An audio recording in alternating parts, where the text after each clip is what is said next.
Ready to dig into something that I'm pretty sure everyone listening has dealt with at some point: anxiety. And no, don't worry, we're not about to get bogged down in clinical terms and textbook definitions today. We're going to break down some really practical, actionable advice from someone who's been there, who gets it. We're talking about Melanie Oyedina Smith and her YouTube video, "I've finally found the crucial mistake in trying to break the anxiety cycle."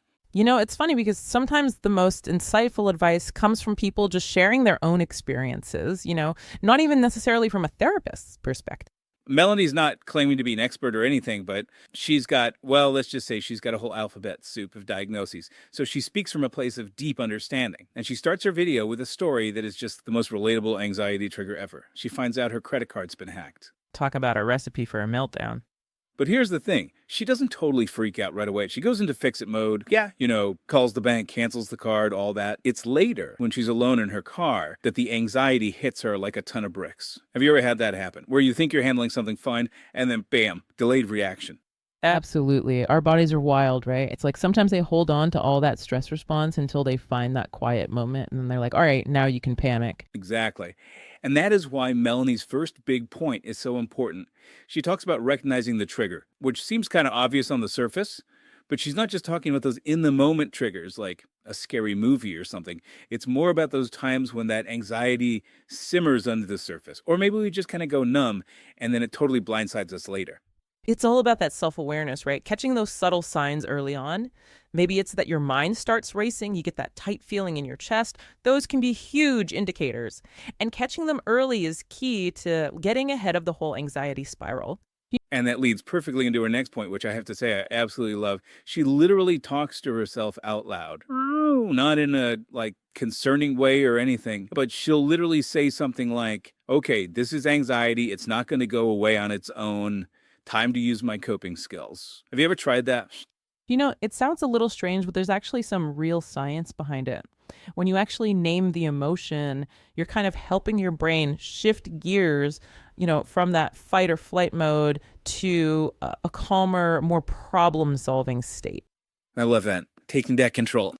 Yeah, so instead of getting swept up in all those what ifs and spiraling out of control, it's like you're saying, okay, anxiety, I see you, but you're not running the show here. And that actually leads us to Melanie's next strategy, which is distraction, but not just any kind of distraction. She's really specific about engaging your senses to pull your focus away from those anxious thoughts. And this is where her advice gets really actionable, which I really appreciate. So as an example, she talks about designing a blanket as a way to ground herself and cope. And it's just so specific, right? And it's relatable because it shows that a healthy coping mechanism doesn't have to be this big, complicated thing. What I love about that example is it checks all the boxes. It's engaging, it's creative, and it really taps into that sensory experience. The key takeaway is to find something that absorbs your attention, something that gives your mind a break from that anxiety loop. And speaking of giving your mind a break, what about our bodies? Melanie has some interesting thoughts on that too. When I first heard it, I was a little hesitant. I thought, oh no, not another lecture about needing to exercise to feel better. But it wasn't like that at all. She wasn't advocating for marathon training or anything. She was talking about incorporating simple everyday movement into your routine. She mentions just doing chores around the house, watering the plants, even just cooking a meal. It's so smart because we all have those kind of mundane, everyday things that just need to get done. And we're not going to skip doing the dishes because we're anxious. And those everyday tasks can actually be a really accessible way to kind of interrupt that anxiety loop and just shift your focus. And when we're stressed or anxious, our bodies tend to just tense up, right? It's like that primal instinct to either fight or flee. It's true. And movement, even gentle movement, helps to sort of release that tension. It's like hitting the reset button on your nervous system. And the really cool thing is that there's actually a bunch of research out there that shows even just a short walk can really significantly reduce those anxiety levels. That is really good to know. Okay, let's recap for a second because I feel like we're building up to something really important here. We've got, first, recognize those triggers, even the ones that kind of sneak up on us. Okay, and then acknowledge the anxiety out loud. Don't just try to bottle it up. Then find those healthy distractions, the ones that really engage your senses, and get your body moving in some way, even if it's just a little bit. It really does make a difference. And that actually brings us to what Melanie calls the crucial mistake that she sees people making when they're trying to actually break free from that anxiety cycle. So think back to that credit card story. Okay. So she's dealt with that immediate problem, right? Like she's called the bank, she's canceled the card, it's all taken care of. But that anxiety, it's still there. And what's our natural instinct in that moment? We want to analyze what went wrong? How could I have prevented this? What if it happens again? But here's the thing, trying to process things when our nervous system is still in overdrive, it kind of backfires. You know, when you're trying to have a rational conversation with someone who is still fuming mad, it's probably not going to go so well. You need to let things cool down a little first. Exactly. And that's actually the big mistake that Melanie realized she was making. She was diving straight into overanalyzing the entire situation, trying to find solutions, when what she really needed to do first was just let her nervous system calm down.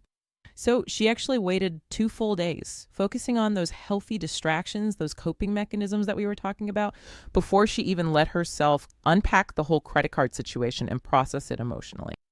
Wow, 2 days. That's serious self-awareness right there. It is. And I think it's a really powerful takeaway for all of us because we often put so much pressure on ourselves to have it all figured out right away. And the truth is, it's okay to just give ourselves permission to feel those feelings, to let our nervous system settle, and only then try to make sense of everything. Wouldn't you agree? Absolutely. And I'm thinking about those mindfulness practices where you're just observing your thoughts and feelings without judgment. You're not trying to change them. You're just acknowledging that they're there. And that can be so powerful because when we allow ourselves to fully experience those emotions, even the uncomfortable ones, we create space for them to move through us. It's like that saying, you have to feel it to heal it. And you know what else really strikes me about all of this? Melanie's approach is so refreshingly practical. She's giving us permission to kind of work with our anxiety, not just constantly be fighting against it. And it just feels so much more manageable that way. And you know what I really appreciate? Those steps she outlines, they're so simple. Recognize the triggers, acknowledge the anxiety, find those healthy distractions, get moving, and then only when you're ready, process it. Those are all things that anyone can do. You know, she's not trying to be some anxiety guru or anything. She's just sharing what works for her. And I don't know, there's something about that realness, that authenticity that just really resonates. It's like she's just a friend, sharing advice. And it reminds us that you don't have to have all the answers to help someone else. Sometimes just being real about your own experiences can be incredibly powerful. And that's what makes this whole deep dive so valuable, because it's not about us giving you a magic formula. It's about giving you the tools and the encouragement to become your own anxiety detective. It's about building your own personalized anxiety toolkit, one that you can turn to whenever you need it.